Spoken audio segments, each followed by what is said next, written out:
Welkom bij weer een nieuwe aflevering van Scheldemondig, een programma van RTV Scheldemond. De kijkers die regelmatig naar ons kijken, die weten dat we regelmatig mensen uitnodigen voor een gesprek. En dan vooral mensen met een passie. Passie voor de streek, passie voor het dorp, passie voor een vereniging, passie in de breedste zin van het woord. En vandaag hebben we uitgenodigd iemand waarvan zeker het etiket passie eigenlijk opgetekend staat. Guus Langeraert. Inderdaad. En passie, je noemde het al, dan zou ik zeggen passie voor onze streek, voor ons eigen landje. Guus, we kennen elkaar wat langer, Ja, van diverse passies die we samen nog wel een beetje delen. Maar we hebben afgesproken, we gaan niet meneren, we gaan niet en jou. Maar gewoon passie voor de streek. Ja. Dan maar gewoon in eigen streektaal. Dat gaan we doen. Ja, prima. Ja. Dat vind ik leuk. Overigens zeg je lekker. Ik zit prima. Ja? Ja, die rand is een beetje scherp, maar dat geeft niks. Ja, ik moest ook een beetje wennen aan dat bankje. Ja, maar dat geeft niks. Ja. Dat komt maar goed. Ja, want eigenlijk allemaal elkaar spreken, dat kan ik je ergens onderweg zien bij een strandpaviljoen of wat dan ook. En ik ken dan altijd ik het idee van, joh, kon nog meer willen vragen, kon nog meer willen weten. Ja. Dan gaan we dus proberen, ook voor de kijker, om Guus Langeraert, die iedereen kent als de man van het woord maar eventjes toch maar noemen, waterdunen, en ontpolderen en dat soort dingen meer. Maar ik ken het idee, er is meer met Guus Langeraert aan de hand. Ja, en natuurlijk alleen op dat onderwerp zou ook een programma kunnen zijn, maar ik ben wel blij dat ik de kans krijg om te vertellen dat meer belangstellingscentrum zijn in onze streek. Ik ben ook druk bezig als secretaris van het parochiebestuur. Dan kun je zeggen, ja, het geloof, wat is dat nu nou? Daar kun je ook weer lang over praten. Maar ik vind het heel belangrijk om een aantal concrete zaken in dat parochiebestuur te doen. En dat is de herbestemming van de kerkgebouwen. Ik denk dat we daar nog op komen, Guus, de wijzevinding. Maar ik wou eigenlijk proberen je toch een keer te confronteren met een 10-tal stellingen of keuzes. Prima. Het is een oud spelletje, maar je mag in eerste instantie alleen ja en nee zeggen. Oei, dat is moeilijk. Of een keuze maken, maar met die restrictie, je mag overal op terugkomen. Goed zo. En hopelijk is dat een beetje een kapstokje van het gesprek verder. Als eerste, soms en ik heimwee naar Brabant. Nee, dat is duidelijk nee. Dat is duidelijk nee. Ja. Op Sint-Eloy was ik al een lastig ventje. Voor sommige leraren, ja. Ja. Vroeger was alles beter. Dat is niet waar. De Zeeuws-Vlaming is te braaf. Dat vind ik zeker, ja dus. Zo hij het zegt, lijkt me dat iets waar we waarschijnlijk op terugkomen. De komende statenverkiezingen zijn de belangrijkste ooit. Dat geloof ik niet direct. Elke verkiezing is belangrijk. Dus dat is niet. Ik ga dan nog even terug naar Brabant. Als je in Brabant op dit wil zien, moet je te laat komen. Ja, een Brabants kwartiertje. Dat vond ik een geweldige uitvinding, want ik kwam dikwijls goed uit. En in het begin, toen ik hier kwam, heb ik er ook een keer gepraktiseerd. En dan zeiden ze altijd, je moet die Brabantse streken afleren. Maar dat is niet altijd gelukt. Vanavond heb ik uiteraard wel mijn best gedaan om hier op dit te zien. Hè. Dat klopt redelijk. Ja, dat klopt redelijk. Hè. Een boterham met stroopwet en uitgebakken spek. Ja, dat hoort natuurlijk bij de streekgerechten. Hè. En die streekgerechten, ja, daar heb ik natuurlijk dus veel mee te maken gehad toen ik hier woonde. Mijn vader was bakker. En dan waren streekgerechten en streekproducten zoals paptaarten. En vooral, dit is net voorbij, diervees en grotere zinnenbron. Ja, dat was geweldig. Leefbaarheid is niet absoluut een zaak van de politiek. Nee, dat maak je zelf. Kom maar op terug. Guus, niet ja of nee, je mooiste boek ooit gelezen? Mijn mooiste boek van de laatste tijd is dat van Chris de Stoop, over de polders natuurlijk, maar als ik wel langer terugdenken, denk ik aan boeken als Kees de Jongen van Theo Thijssen, dat heeft natuurlijk te maken met mijn onderwijzers. Hè. Denk ik aan Siske de Rad, omdat het kind, zoals dat in die boeken beschreven wordt, me altijd geïnteresseerd heeft. De mooiste film ooit? Dat is een film over de weg naar Santiago, waarin de schrijver vertelt, zijn zoon is dood en die heeft die tocht gelopen. En die wil dan die ervaringen van zijn zoon langs de Camino, wil hij proberen te vatten. Want zelf heb ik ook het geluk gehad dat ik die tocht vanuit Zuid-Frankrijk heb gelopen. Een passie erbij. Een passie erbij. van al die passies, Jenne, mijn grote passie is... Ja, dat is natuurlijk als opa het opgroeien van je kleinkinders. Maar als je buiten je eigen zin kijkt, is gewoon de zorg die men meestal neemt voor ons eigen landje, om de identiteit van ons landje te behouden, vind ik wel een passie die buiten je persoonlijke interesses ligt als gezin en kleinkinders natuurlijk. En een passie is ook wel met de tijd die mij nog gegeven zal zijn, om er zo goed mogelijk mee om te gaan. Mijn passie vroeger was... Ja, wanneer was dat vroeger? Dat is meer dan 40 jaar is mijn passie onderwijs geweest. Misschien wel een keer te veel, dat ik niet los kon komen van die scholen. Natuurlijk ook een periode geweest dat mijn passie was het uitgaan hier in Oostburg bij Boma. Mijn passie vroeger om draaien was een beetje voetbal. Ja, dat ligt heel dikwijls afhankelijk van de periode waarover je over praat. Als ik dan nog verder terug zou gaan, ja, dat was school, vond ik altijd al leuk. Leren vond ik leuk, dus... En nu is mijn grootste passie proberen te begrijpen wat er in dit landje allemaal gebeurd is. Heel boeiend vind ik de verhalen rondom de verdronken dorpen. Die hebben toch een heleboel en waarover we eigenlijk heel weinig mee doen. En pas ik weer mee contact had met mensen die hadden erin gezet om het dorpje Nieuwerkerk, daar tussen Bresjes en de Groe. De Nieuwe Kerkse Kreken. De Nieuwe Kerkse Kreken, om dat dorpje weer boven water te gaan, letterlijk en figuurlijk. En dan staat die prachtige steers tot in de grote kerken van de Groe. Ja. En ik werd er weer mee geconfronteerd toen was hier in Oostburg. In de stiltetuin is een stukje van een oude grafzerk opgevonden. En die symbolen die erop staan, die komen ook terug in die grafsteen van die in de grote kerken van de Groe staat. Nou, om daar nog de verhalen achter te ontdekken, daar ben ik op het ogenblik naast mijn werk voor de kerk en natuurlijk allerlei privéactiviteiten, wandelen door de polders bijvoorbeeld, daar ben ik op het ogenblik nogal van gepassioneerd. Als men in het afgelopen rijtje er een paar dingen eventjes terug uithalen en dat combineren, ja, want bijvoorbeeld al de passie waarmee je vertelt over die passie, over die verdronken dorpen, en je onderwijs noemde je. Ja. Dan kom ik even terug toen hij zei van ja, ik was op het Eloy wel een lastig ventje. Was je lastig in de zin van daar niet alles voor zoete koek aannam van een leraar? Nee, dan was ik misschien wel braver, maar ik maakte toch een beetje amok in de klas, een beetje leven in de brouwerij. En dan moet ik zeggen, ik kon een maat in mijn andere klasse, waarover nog wat in gebeurde. Ik weet... In welk opzicht? Nou, een van de dingen die ervoor zorgde aan me lastig waren met die groep, dat was dat we met kerstdag te horen kregen dat we in de 4e klasse zouden blijven zitten. Ja, dat is onvoorstelbaar dat er verteld wordt aan jongens van 16, 17 jaar, van je er gewoon dat jaar niet aan. En voor mij kon dat enkele dat achteraf, we begrepen, ik was een vrij jonge leerling. En ik denk, als ik met mijn HBSB-diploma de grote stad, de studentenstad was ingegaan, dan had ik een keer gekund dat ik mislukt was. En dat was eigenlijk de achtergrond bij een aantal jongens, dat directeur Spierenburg zei, jullie moeten nog maar een jaar over doen. Alleen, dat dan ze niet moeten zeggen met kerstdag, maar dan zouden ze zomers moeten zeggen. Ja. Ik heb eigenlijk gehoord dat de beste mensen in het onderwijs, die tussen de leerlingen staan, de leerlingen het beste begrippen, dat dikwijls de mensen die vroeger op school het lastigste waren. Dat zou wel kunnen, maar ik denk dat het geheim is om goed met kinderen om te kunnen gaan. Er is je betrokkenheid doen op dat kind. De kind de kans te geven om zichzelf een beetje te zien. Ik heb ook een aantal jaren in een speciaal onderwijs gewerkt, kinderen met leren en gedragsprobleem. Nou, als je daar alleen maar de rechte weg bewandelt, dan kom je er niet. Je moet er een keer bochten durven maken. En dus je betrokkenheid tonen en je interesse in het kind tonen. Mijn ervaring is in het onderwijs dat aan leerlingen je herinneren is meestal niet door het vak wat je gaf, maar vaak eromheen. Ja. De belangstelling die je voor toont. Dat klopt. De ding buiten de school. Maar ook aan hele aparte herinneringen die aan zijn. Ik zal een mooi verhaal vertellen. Een schat van een kind, waar ik nog steeds contact mee heb. Die weet nog steeds, als ik die tegenkom, die woont in Hoes. Als ik kom en kom ze toevallig tegen, of ik zoek ze op, dat gebeurt ook.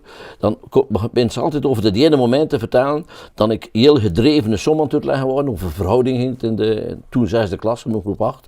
En ik stond zo met mijn vinger te weten, zit dat moet je zo doen. En op een bepaald moment zei ik, zie, dit is de oplossing. En toen sloeg ik op het bord en dat was een glazen bord. En dan sprong ik sterren. Nou, zulke dingen, die herinneren kinderen. op de school waar ik langs gewerkt heb in Eindhoven, om altijd een enorme feestweek, geen uitloopweek van een hevende zaak oprum in zorgen dat de school schoon is voor de vakantie. Nee, dat was een feestweek. Een van die momenten was bijvoorbeeld dat ik dan nam het thema ridders en dan reed ik met een paard over de speelplaats met een schone dame, de mooiste juffrouw naast me op een ander paard. Nou, en als een kind het vraagt, wat weet je nog van de bijkouwscholen, dan komt er zulk soort herinnering. Ik kan een boek tussen liggen met foto's van al die momenten dat ik met de directeur, of dat was toen, het was de Jeneplanschool, dus de schoolleider, dat ik geen schoolleider was, maar één met die kinderen een spel speelde. Dus heb ik ook afscheid genomen. Niet meer receptie, maar tussen de kinderen als spreekstalmeester in een circus.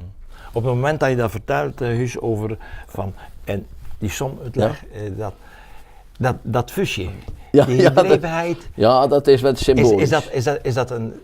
Is dat Huus Langeraard in zijn karakter, zijn nou, gedrevenheid? ik denk het wel, dus had ik ergens voor gehaald, dus ik heb toen de kans gehad, bijvoorbeeld in mijn onderwijsloopbaan, heb ik de kans had in Goes, in de Goese polder in Nieuwewijk, een scholen te bouwen, ja dan was 100% en meer. Ja. Zelfs zo dat ik na een jaar of 10 voor mezelf vond, Guus, je moet oppassen dat je het niet fout gaat. En toen ben ik een overstap gemaakt naar het speciaal onderwijs. Maar die scholen, dat was me alles. Misschien, en ik vraag naar aan de kinderen, heb ik mijn kinderen tekort gedaan, wat de scholen wellicht op nummer 1 staat. Nou, mijn vrouw denkt daar er anders over, maar de kinderen zeggen, pa, het was goed hoor. Ja. Toch even terugkomen op die gedrevenheid. Er is voor gaan. Ik denk dat je ook bij een aantal mensen voor Denkbrein 1 voor ingezetheid ook wel zo bekend staat. Zit er dan niet gevaar in dat het ook soms tegen je werkt? Ja, dat mensen je als een beetje rebel, hij moet overal tegen zijn. Nou, ik heb wel geprobeerd te voorkomen dat gevoel zou ontstaan bij mensen, omdat ik geprobeerd heb om nooit mensen bijvoorbeeld persoonlijk aan te vallen. Ik heb heel veel moeite, een probleem gehad met het bestuur in Eindhoven, dan knopte voor mijn scholen. Ik zal een voorbeeld noemen, we waren in Jeneplanscholen.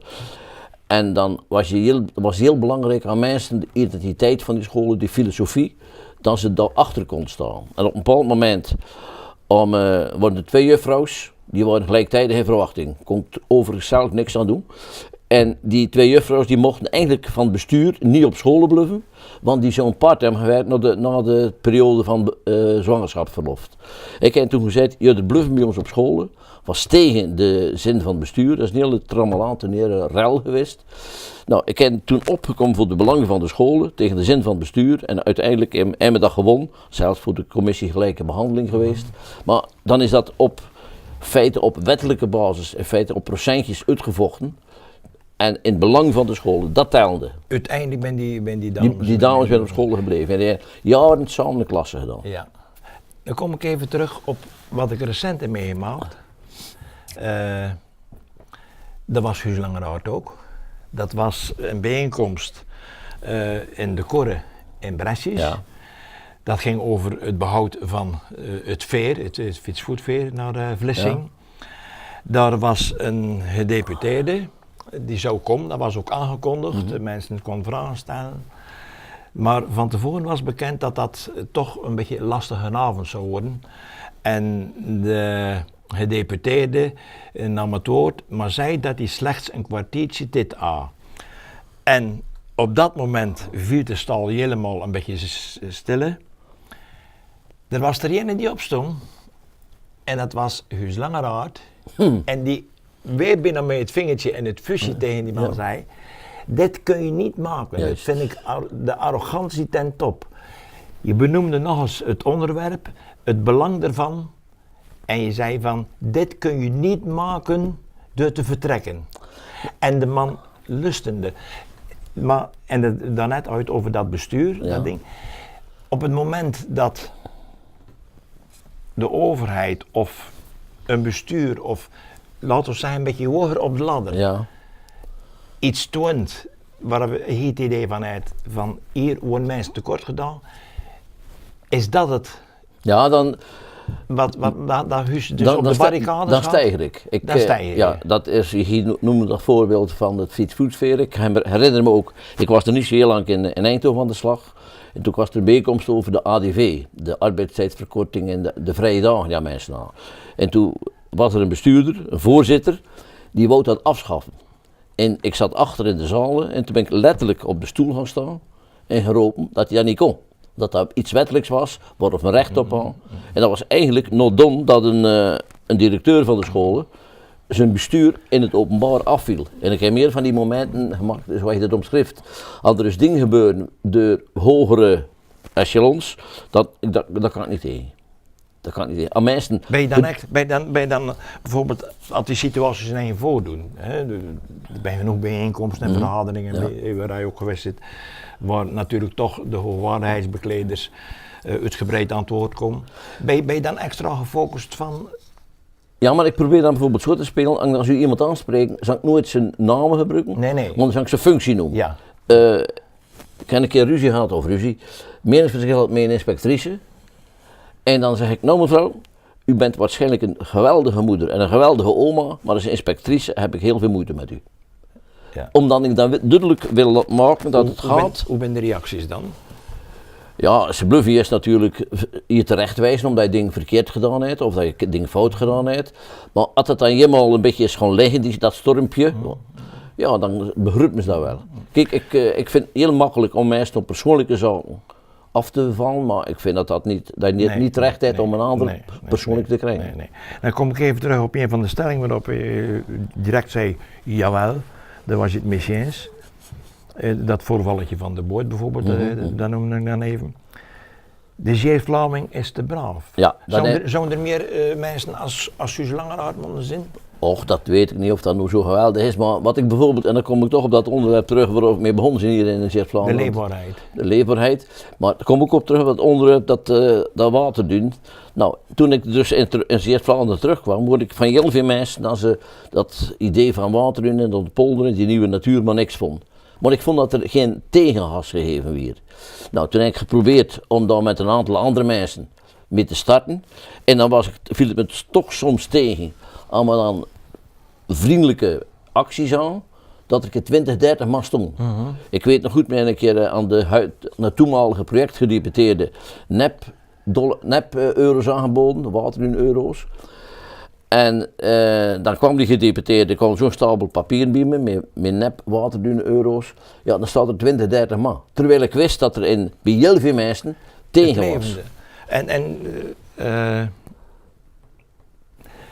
Hoe zou we zoiets kunnen doorbreken? Stel voor dat we als samenleving toch ons meer laten horen. Nou, misschien komt er wel doordat de dorpjes zijn allemaal denk ik heel lange tijd een afgeslotenheid gehad. En dat dit betekent dat we wel willen opkomen, misschien voor onze dorpjes, maar minder voor het totale belang van de streek. En waarschijnlijk het geloof er nog de solidariteit zo breder mogelijk. Ja, en misschien het geloof er nog een rol in gespeeld, dat men wat trouw is. Dat men wat...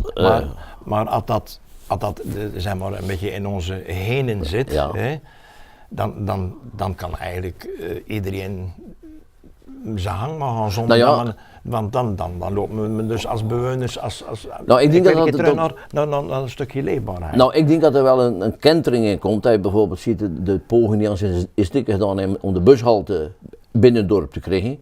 Al had dat dan niet deur. Er zijn er nog een paar van die voorbeelden te noemen. Dat er wel steeds meer kritische mensen komen. Dat geldt waarschijnlijk niet alleen voor Zeeuws-Vlaanderen. Dat geldt in totaal in de maatschappij. Ben er in de streek, er dorpen die anderen voor jou uitspringen? Dat je zegt van, daar zit toch een soort, een beetje mentaliteitsverschil? Ja, als je nou kijkt naar Brescia, is dat natuurlijk al jarenlang het karakter van Anderzeer liggen in Visterdorp. Dat is altijd zo geweest. Dorpsplot is het feit het brave dorpje, denk ik. Terwijl er ook aan de zeegelegenheid. En dan Deenhouden vlak bij de grens. Nee, maar qua mondigheid en zo. Dat je nou, zegt, de Brescianer. Ja? Denk ik dat een zeer mondig iemand is. Maar is die Brescianer dan inderdaad zo mondig dat hij inderdaad dat er niet meer chance is? Nou, nog te weinig. Dat vind ik persoonlijk. Want dat geldt voor... Men allebei bij die verhalen nu in de korren zitten. Dus dat zat eigenlijk dus al heel veel Brescianers.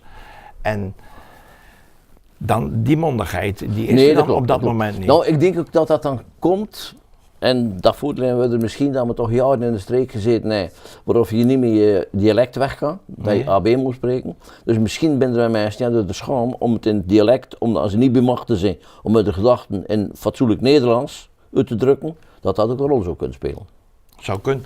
Ik ben geen socioloog, dus ik weet niet of dat goed analyseert. We zoeken zo een beetje naar dingen, want ik heb wel overal kritiek op. Ja. Maar bedoel maar, je kan ook kijken naar mogelijkheden om dingen te veranderen.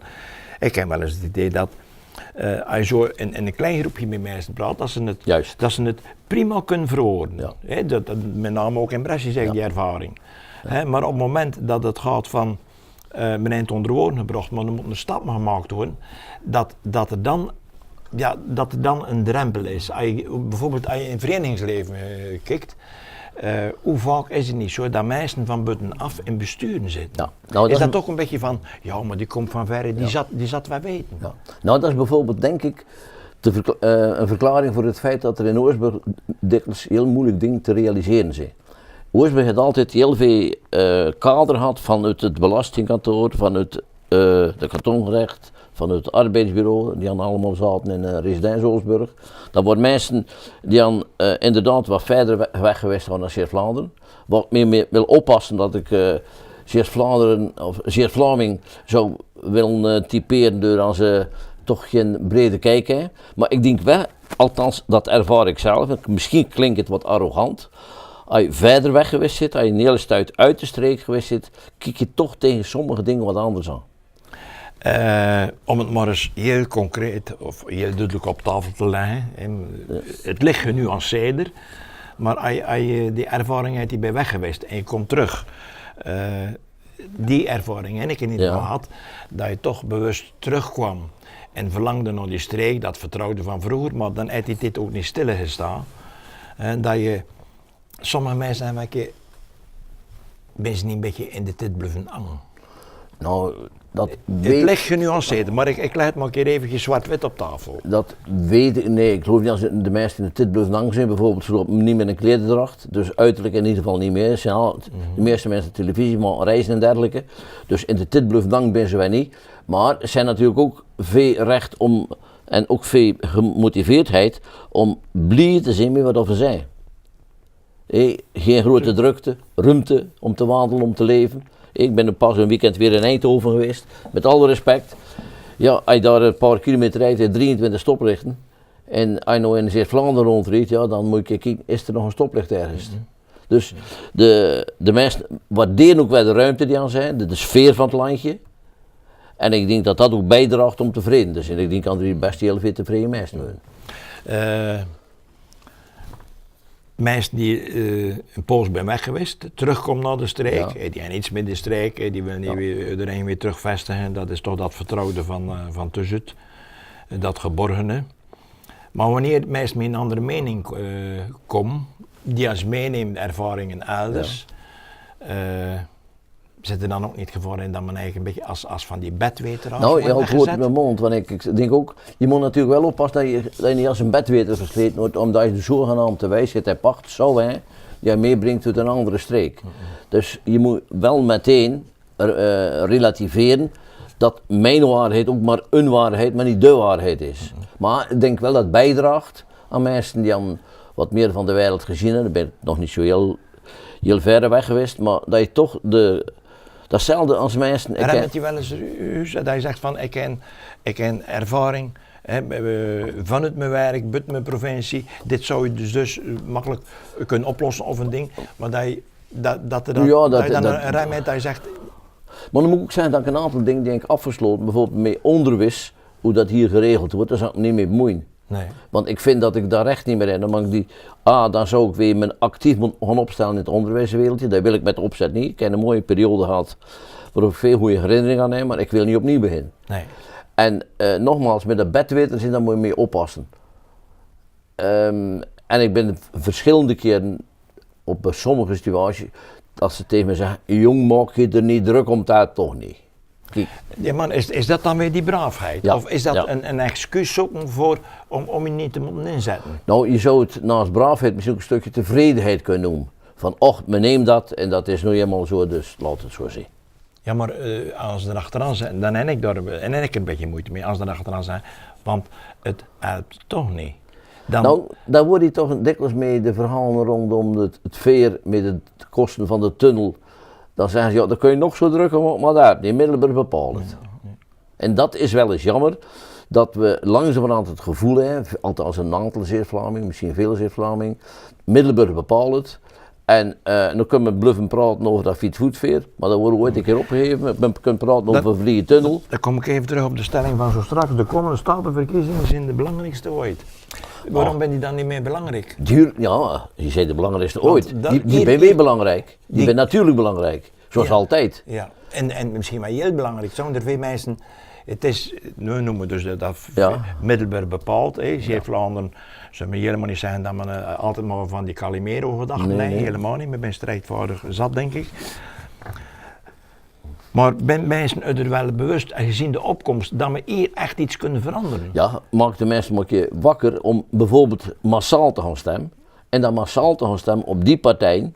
En dan denk ik dat een aantal lokale partijen te verkiezen zijn boven partijen met landelijke verbindingen. Partijen die aan heel duidelijk de belang van het landje zien. Maar dat geldt natuurlijk, als je het over heel Zeeland bekijkt, ook voor Tolen en ook voor Schoon en ook voor Noord-Beveland. Is er dan een alternatief? Er is een tijdje geweest, dan begon iedereen een partij. Je kreeg een enorme versnippering. Ja, dat is ook niet goed. Wat ik begreep is dat de lokale partijen, zonder dan een naam naar voorkeur te spreken, maar dat lokale partijen, ook in Zeeland voor de komende statenverkiezing, aan het bundelen zijn. En daarmee, want de rest is wel versnipperd nog, met die grote partij. Ja. En wat ook is, het is niet alleen de statenverkiezing, nee. Met deze verkiezing hebben we in principe toch met z'n allen ook invloed op. Tuurlijk. We kiezen indirect, maar wel die Eerste Kamer. Ja, maar nog belangrijker dingen, door de keuzes die we gaan maken, kiezen we ook de gedeputeerden. En de gedeputeerden, die bent toch dikwijls de mensen, de uitvoerders van het beleid. Je noemde er even dat voorbeeld van die veren, dat is de gedeputeerde die op het matje geroepen wordt. En als die terugrijdt naar Middelburg met het idee van ja, zijn gelijk, we moeten er vlug iets aan veranderen, dan gebeurt er iets. Dus het is wel prima dat we lokale partijen kiezen, maar ook dat er in het college van gedeputeerde staten mensen komen die aan de belang van Zeeuws-Vlaanderen nadrukkelijker vertegenwoordigen. Maar dat geldt voor heel Zeeland natuurlijk ook voor die andere streken. Vergeet niet dat Tolen dezelfde filosofie kan ophangen. Schouwen-Duiveland misschien ook wel. Dus ik wil ook toch nog een paar andere dingen buiten de politiek aan de orde stellen. Je neemt inzetten voor iets, er helemaal voor gaan en dan op een gegeven moment werkt het niet, het is niet gelukt en dan toch achteraf gezien nog niet zo verkeerd. Ik bedoel namelijk Waterdun. Het is niet gekomen, Waterdun is er gekomen. Nou, het is er nog niet. Nee, maar goed, het natuurgebied ligt er wel. Maar laat ons niet over de invulling van maar dat gebied ligt er. En achteraf gezien, maar dat is mijn mening, zal ik het een aankijken, dan zeg ik van nou, het is er nu eenmaal. Niet alleen accepteren, maar de positieve dingen ervan proberen te zien. Want vroeger dan zijn we dus aan een weggaan, aan een uitje aan. Op de fiets als jongens, waar ging je bijvoorbeeld naar het achterland, naar Knokken, naar Siska. En al die grote flats daar zien. Nou, dan hoef je niet meer zo ver te fietsen, maar Kazaan begint het al. Ja. Ik wil dit ermee zeggen, die hoogbouw kan niet verder oprukken. Nee. Dus is misschien toch ook Waterdun een beetje reddingsboei, dan niet heel die kust wordt volgebouwd. Zo zou je het kunnen zien natuurlijk, maar dan heeft het toch zie je het nog niet? Nee, nog niet. Dan heeft het toch wel heel veel offers gekost. Ja. En ik ben ook, in die zin dan zeg ik, je moet er tevreden mee zijn, maar dan wil ik wel voor mezelf weten, enk gedaan wat ik kon doen. Ja. Als ik dat gevoel heb, ik heb gedaan wat ik kon doen. Ik heb bijvoorbeeld nog heel regelmatig contacten met de heer Slager van Molenkaten. Ja. Ik werd pas nog benaderd door statenleden van ja, Huis, nog dat gezeur en dat gedonder met die getijdenduiker, het er toen toch wel al een keer op gewezen. Ja. Nou, dan vind ik, aan die geluiden er zijn, dan denk ik voor mezelf het idee, ik heb eraan gedaan wat ik kon doen. Datzelfde met mijn werk voor het onderwijs. ben ik tevreden over wat ik gedaan heb, nog meer kan doen. Ja, op sommige momenten misschien wel. Maar over het algemeen zeg ik heb gedaan wat ik kon doen. Dat klinkt een beetje zelf ingenomen, maar het is voor jezelf ook geruststellend. Want als ik nu nog zo vind dat ik in het onderwijs te weinig gedaan heb, misschien ook als ik dat zo vind ten aanzien van water doen, dan zou me dat onrustig maken en dan mag het me niet. Dus ik leg me dan binnen dat het zo is. Wat ook even naar voren kwam, was dat het wat rustiger aandoen op een bepaalde leeftijd. Ja. En je passie, en ik wou daar eigenlijk dan mee afsluiten. Terug naar Huus, zijn passie, kinders en kleinkinders. Ja. Is de kleinkinders van Huus Langeraard, zien die opa als iemand die ook met zijn fusie staat en mijn hand ervoor en veel adviezen heeft? Ja, soms te veel. Soms te veel. Soms te Want veel dat is namelijk een vermenging, als je niet oppast, van opa's en onderwijzers. Ik ken pas bij alle twee de kinderen zijn me zogenaamd een boek gemaakt. Mijn kleindochter die had een verhaal verteld, dat heb ik uitgetypt, daar heb ik mijn plaatjes bij gezocht. Om mijn kleinzoon ook dat ook. Die had de passie voor voetbal. Dus dan heeft hij een of andere keeper gezocht en allerlei verhalen. Ja, dan moet ik uitkijken dat ik daar toch niet zelf te veel in doe. Hetzelfde, ik ken hem ook mee spreekbeurt op school. Ja, dan moet ik oppassen dat ik niet onderwijzer ben. Ja. Had die opa die zoekt naar een gulden middenweg tussen de onderwijzers en het opa's in, had hij mee met zijn kleinkinders mee, Facebook, mee al die dingen, daar had je allemaal mee? Ja. Nog ben ze nog vrij jong, dus maar ik probeer ze wel wegwezen te maken, bijvoorbeeld. Maar je probeert je kinderen wegwezen te maken. Ik ken ook hier zit een opa, die hebben bijvoorbeeld dus kleinkinders worden weggewezen gemaakt. Opa, dan moet je dit eens doen en dan moet je dat eens doen, want anders... Ik probeer ze wel het gevoel te geven dat ze mijn dingen ook kunnen leren. Ja. Maar bijvoorbeeld waarover ze nu nog veel meer mee bezig zijn, dat is met die programma's. En dat vind ik geweldig. Facebook, ik ben al twee kinderen in groep 3 en groep 1, die dan nog te weinig taalvaardig zijn om met Facebook bijvoorbeeld om te gaan. Ik zou ze wel, als ze daar op het moment aan toe zijn, wil ik ze wel verder mee begeleiden. En ik heb het geluk gehad dat ik heel vroeg in het onderwijs ook met ICT te maken had. Dus ik denk, ik kan niet meer alles volgen, maar het meeste beheers ik wel van de huidige sociale media en dergelijke. Dan ga ik geen dag voorbij of ik zet iets op Facebook. Nee. Alles op Facebook. Ja, maar geen persoonlijke dingen. Dus ik denk nog niet aan 1, 2, 3 straks een jubelbericht komt van goh, ik heb een leuk gesprek gehad, althans dat hoop ik met Piet Brakma. Nee, nu is er vandaag heb ik iets op Facebook gezet. Dan ze die steen bij Nieuwerkerkse Kreken naar de Dof van Salomon gebracht, dan ze daar gepoetst, een foto van die had er in de krant gevonden. Dus het zijn allemaal, het is heel veel heemkunde dat ik op Facebook zet. En dan kreeg ik nog een keer van mensen die echt verder weg zitten. Ik ken bijvoorbeeld iemand die komt met bier zit in Canada. Ik ken iemand die komt met bier zit in Australië. En een oud-leraar van Eloy zit in Frankrijk. En die kreeg ik regelmatig een compliment van, goh, zo weet me nog een keer van onder de streek iets. Dus dat vind ik leuk. Ja, man, een beetje in verband ook met dit gaan afronden. Er is hier wat aan bod gekomen aan onderwerpen. Wat midden toch het meeste is uitgesprongen. Dat alles wat je vertelt, toch met die, zeg maar met die passie. Maar iedere keer kwam dat stukje onderwijs nog terug. Maar ook je betrokkenheid met de streek. Waarvan Opie Hino dat aan mensen dit portret bekeken en belusterd heeft. Want de kikker zag herinneren. Nou, als een mannetje die had probeert zich voor een aantal dingen in te zetten, dat probeert iets in te bereiken en op een bepaald moment zegt ja, je moet je eigen daarbij neerleggen. Dat is hetzelfde als met ontwikkeling van een kind op school. Op een bepaald moment heb je alles uit de kassen halen om dat kind vooruit te helpen, maar dat lukt niet altijd. En met name in speciaal onderwijs heb ik dat meegemaakt. Dat je echt inzetten voor dat kind, maar dat toch die problemen dat de kind ontmoetende op pedagogisch of op didactisch terrein, op leerterrein, dat er toch geen vooruitgang in zat. Ik heb kinderen meegemaakt die dan dyslectisch waren, ja geweldig, en wat of nooit verbeterd is. Nee. En er is toch heel veel inzet en daar moet je een bij neerleggen. Goed, Huus, de tijd is om. Ik ga je hartelijk danken voor het gesprek. En om het over passie, ik ken als interviewer in ieder geval met jouw passie kennis kunnen maken, zelfs zo dat ik er eigenlijk bijna niet tussen kwam. Maar dat bedoel ik dus zeer positief. Bedankt voor het gesprek. En voor de kijkers, als u het gesprek gevolgd hebt met Huus Langeraard en u zegt van, Ja, dan zat hier wat in, daar ben ik het mee eens. Dan zou ik bijna willen zeggen van, doet er je voordeel mee? Waar de ding bij waar je zegt van nou, nee, dat denk ik absoluut anders. Gaat precies hetzelfde, doe ook daar je voordeel mee. Bedankt voor het kijken en graag tot de volgende keer.